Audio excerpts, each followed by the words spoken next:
السلام عليكم، ازيكم يا حبايبي؟ عاملين ايه؟ كل سنه وانتم طيبين وينعاد عليكم بالف خير، ويا رب يجعلوا رمضان مبارك علينا وعلى الامه الاسلاميه والعربيه في كل انحاء الارض على المسلمين يا رب العالمين. النهارده ان شاء الله هنعمل كفته الرز. كفته الرز سهله وبسيطه، ناس كتير بتشتكي منها بتفك انها ما بتبقاش جامده، انها بتبقى سايبه. النهارده ان شاء الله هنعمل حلقه بسيطه جدا وسهله وخفيفه. اول حاجه احنا معانا ايه مكوناتها؟ معانا كيلو لحمه، نص ذره بس ده مش مدشوش، ونص رز مغسول ومنقوع برده مش مدشوش لسه، ومعانا طبعا بقدون بتاع كزبره وشبت، ومعانا بصلتين، ومعانا توم. ده المقادير، مقادير الكيلو اللي انا هقول لكم عليها: كيلو لحمه، نص فريك، نص رز، حزمه شبت على كزبره، بصلتين متوسطين، و10 فصوص توم. دي المقادير، دي المقادير. بس طبعا انا المفروض ان انا ايه تبقى الحاجات دي كلها مطحونه. انا طبعا المفرمه عندي ايه اتكسر. طب انا هعمل ايه؟ احنا جنب البيت مثلا عندنا في ناس جايبين عاملين مشاريع ستات، ربنا يبارك فيهم يا رب، اللي عايزه تحسن من دخلها، جايبين مكان لفرم الكباب، ومعاها برضو مدشه للذره. طبعا احنا في الارياف بنروح ندش الحاجات دي، ما بنستخدمش الخلاط الا في حاجات بسيطه. طيب انت عندك في البيت انت هتدشي على قد المعيار زي ما قلت، نص كيلو ونص كيلو، عشان يطلع معاك الكفته بتاعتك حلوه وجميله، وتلاقيها ما بتفكش، وهتبصي هترزعيها في الحيطه هترجع لك تاني زي ما بيقول. طيب لو انا عايزه اعملها برز هيبقى كيلو رز. طب بفريك، كيلو فريك، انا دامجه الاتنين مع بعض نص ونص. طيب لو انا مش عايزه لا ده ولا ده وعايزه برغل يبقى كيلو برغل. بس احنا هنتكلم النهارده على اللحمه، واهم حاجه تكون اللحمه حمراء، ما فيش فيها دهون عشان ما تفكش منك، ما يكونش فيها عروق.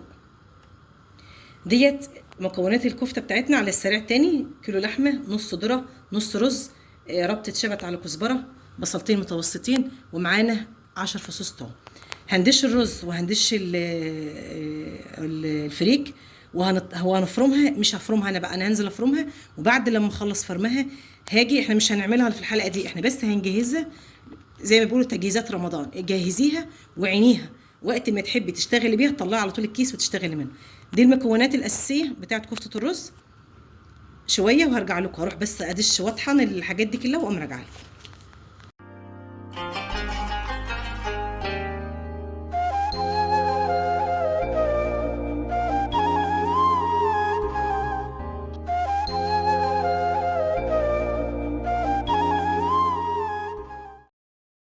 رجعنا دلوقتي بعد ما عملنا الكفته بتاعتنا. طبعا لما بننزل ندش عند حد او نطحن عند حد ونفرم الكباب، انت كده بتساعدي ناس فاتحه بيوت، تاخدي الاجر والثواب. انت عندك كبه خلاص اعملي. بعد مره برضو ممكن تبقي تنزلي، انت كده بتساعديهم ان هم يدخلوا دخل، وتبقي انت كده عملت حاجه كويسه، واعتبريها ان انت بتعملي حاجه لوجه الله. طبعا احنا فرمنا زي ما قلت الكفته بتاعتنا كيلو رز على كيلو لحمه، او تشكلي فريك ورز مع بعض، بس يبقى كيلو كيلو على قد كيلو.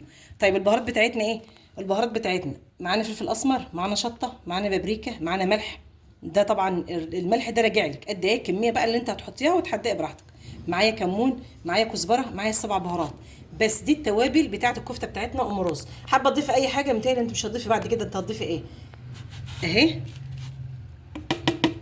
وامسكيها بقى ايه، ادعكيها بقى كويس كده بالبهارات بتاعتها وظبطيها. طيب بعد كده اعملي قد، شوفي يعني اسرتك بتحتاجي الكميه اللي انت عايزاها، وبعد كده ايه طلعيها.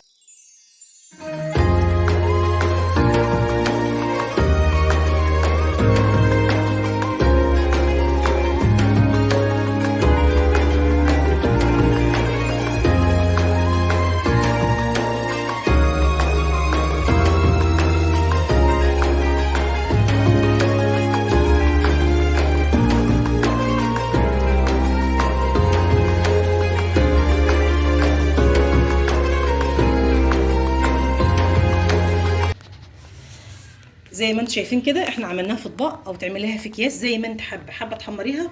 زي ما قلت سريع، الكيلو لكيلو، يا رز يا فريك، يا تعملي ميكس الاتنين على بعض، مفيش اي مشكله. زي ما قلت اللي تدشيه عندك في البيت في المطحنه بتاعه الخلاط عادي، جنبك حد بيدش، وتبقي انت مثلا ربنا يجعلك تكوني سبب ان انت تروحي تبقي انت سبب ان انت تدخلي له رزق. ده حاجه كويسه جدا. مش يعني خلاص احنا عندنا بقى الكب عندنا مش عارفه فمش هنعمل، اكيد لا. الناس ديت ربنا سبحانه وتعالى جعل لها رزق، احنا ما بنرزقش حد، بس احنا بنكون سبب. تروح تفرمها عندها، فانت كده خدت الاجر والثواب. الكفته سهله جدا ان شاء الله باذن الله. لما نيجي نعملها باذن الله هنشوف بقى الطريقه بتاعه الطبيخ بتاعتها. حابه تحمريها زي ما انا قلت حمريها وتعينها جاهزه، انا حاطه التوابل بتاعتها.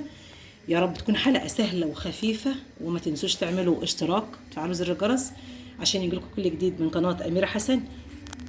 دمتم في رعايه الله وامنه، كل سنه وانتم طيبين، والسلام عليكم ورحمه الله وبركاته.